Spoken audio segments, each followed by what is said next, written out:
que é um cara que tem um método de trabalho dele, que ele vai implementar na tua empresa esse método e que ele vai te dar as informações para tu fazer a tua parte.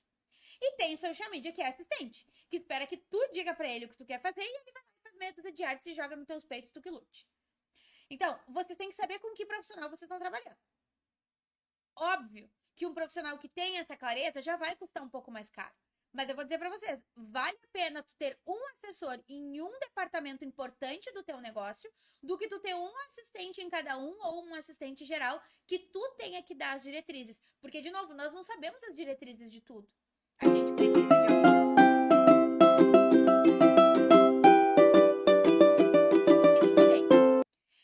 Na aula 85, chamada Descentralize, eu falei sobre isso e disse todas as formas que a gente tem de sair do centro da operação das coisas, como pedindo ajuda, como terceirizando e assim por diante.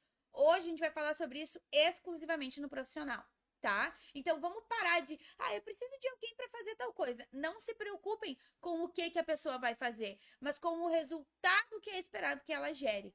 E aí eu trouxe vários exemplos para vocês enxergarem a diferença de uma coisa e de outra, até para não ficar nessa de depois não saber nem como medir se o trabalho da pessoa deu resultado ou não, tá certo? Então o que aconteceu? Ela só enxergou o acúmulo de demandas, o aumento de demandas na operação. E aí foi lá e contratou mais pessoas para a operação. Só que ela é especialista na operação do negócio. As pessoas que ela contratar não vão ser tão boas quanto ela. Ponto. Não vão ser, tá? Não vão ser. Porque além de ela ser especialista nisso, é o negócio dela. Que ela vai fazer com todo amor e carinho do mundo. Então ninguém vai fazer tão bem quanto ela. Só que daí ela se colocou na posição de gestão, que não é a especialidade dela e que ela não domina. Aí o que acontece? Ela, com certeza, e isso, gurias, eu poderia colocar aqui elas, empresárias, porque eu já vi isso acontecer 200 vezes, fica numa angústia, porque tá vendo que ali a pessoa não tá fazendo tão bem quanto ela faria, ao mesmo tempo em que não consegue fazer as suas demandas gerenciais e deixa os funcionários todos lá loucas, soltos, sem uma referência, sem um sistema, sem definições. Aí tu quer contratar um assistente porque é mais barato, mas tu não quer ser chefe desse assistente, porque tu nem sabe fazer isso. Então é isso que vocês têm que pensar. Então, se tu decidiu, Aline, quero empreender, quero sair de CLT, quero fazer transição para empreender, tu tem que começar a estudar sobre gestão na hora. Na hora. Tu tem que saber o que é aquilo ali. Tem que saber data de pagamento das coisas, tem que saber como que são os impostos mais ou menos, tem que saber todos os subprojetos que estão dentro de uma empresa, tem que saber o mínimo que tu tem que entregar em cada um. Por que eu faço tantas reflexões sobre tantos assuntos diferentes aqui toda terça-feira às 9?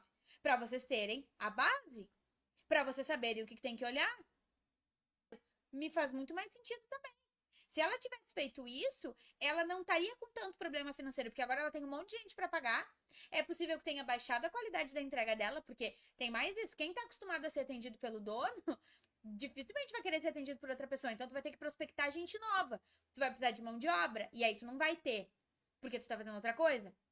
Então, sim, quando tu tem um processo de mentoria, de uma consultoria na área que for o teu negócio, e tu entende quais são as coisas que tu não quer fazer, ou as coisas que tu não sabe fazer e não quer aprender, tu consegue trazer profissionais para tapar esses buracos. E tu segue fazendo de boaça aquilo que tu sabe fazer.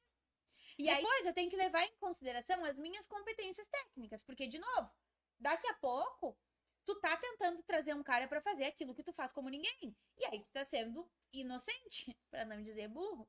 Então, não.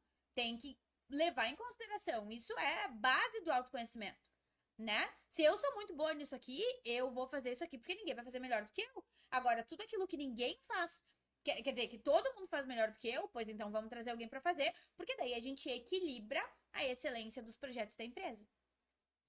Depois, a gente tem que levar em conta os princípios da mentalidade produtiva. Objetividade, praticidade e estratégia. Objetividade, praticidade, estratégia. Objetividade, praticidade, estratégia. Para que eu tô fazendo isso? Quais são os objetivos que eu tenho para saber como que essa pessoa vai agregar? Porque daqui a pouco eu tomo uma decisão que não tem nada a ver com o meu objetivo. Praticidade, para saber se isso funciona na prática. Eu queria mesmo alguém presencial para isso, isso e isso, mas eu trabalho de casa. Complica. Então, assim por diante. E estratégia, que é quais são os melhores caminhos para fazer isso. Então, tenha uma excelente semana. Nosso próximo encontro em grupo nesse mês é no dia 24. Terça-feira que vem nós temos aula normal e sugestões de aulas adicionais para vocês. A aula 36, que se chama Gestão de Equipe para Empreendedores, que é para vocês já pensarem em formas de descentralizar, mesmo que ainda não tenham um recurso dinheiro para investir. E a aula 85, que é sobre a origem da descentralização, antes de falar diretamente sobre profissional. Tá certo? Contem sempre comigo, lembrem dos anúncios do início da aula, inscrições abertas para o evento. A Duda faz preparos de pacotes específicos para as gurias, produtivas. Estamos nos últimos horários de atendimento do mês. E quem não fez o planejamento anual, mas queria ter feito, me chama pra gente conversar. Tá certo?